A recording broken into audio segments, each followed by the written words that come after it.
وعشان ده واحدة من الحاجات الأساسية اللي احنا بنركز عليها واحنا بنبلد الكارير بتاعنا هو ان احنا ازاي نبقى اشطر حد في الحاجة اللي احنا بنعملها. يعني ايه؟ يعني لو حضرتك شغال في بروفيشن معين، هنفترض البروفيشن ده الجرافيك ديزايننج، ازاي تبقى انت اشطر حد في المجال دوت في الكومبيتيشن بتاعتك او في الماركت اللي انت شغال فيه. انت شغال مثلا في ماركت مصر، شغال في ماركت الجولف، شغال في ماركت انترناشونال، ايا كان الماركت شغال فيه، ازاي تبقى اشطر حد في المجال ده.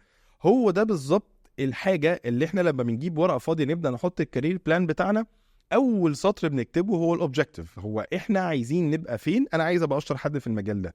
طيب عشان اقدر ابقى اشطر حد في المجال ده، في تفاصيل بقى كتير جدا دي اللي احنا هنبدأ نتكلم عنها واحدة واحدة، ونقول فيها ايه الحاجات اللي انت محتاج ان انت تبقى بتعملها عشان خاطر تبقى اشطر حد في المجال بتاعك. واشطر هنا دايما بنقول ان كل واحد ليه بصمة، يعني مش هتبقى انت الشاطر الوحيد في المجال ده، ولكن هيبقى ليك فليفر معين، هيبقى ليك بصمة معينة. يقول لك لما بيجي محمد بيعمل الحاجة دي بيعملها بشكل مختلف عن بقية الناس اللي حواليه. هي دي بالظبط اللي احنا بنقول عليها الديفايننج يور سيلف، او ان انت تبقى بتعمل حاجة بطريقة فيها يونيكنس او بالبصمة بتاعتك انت.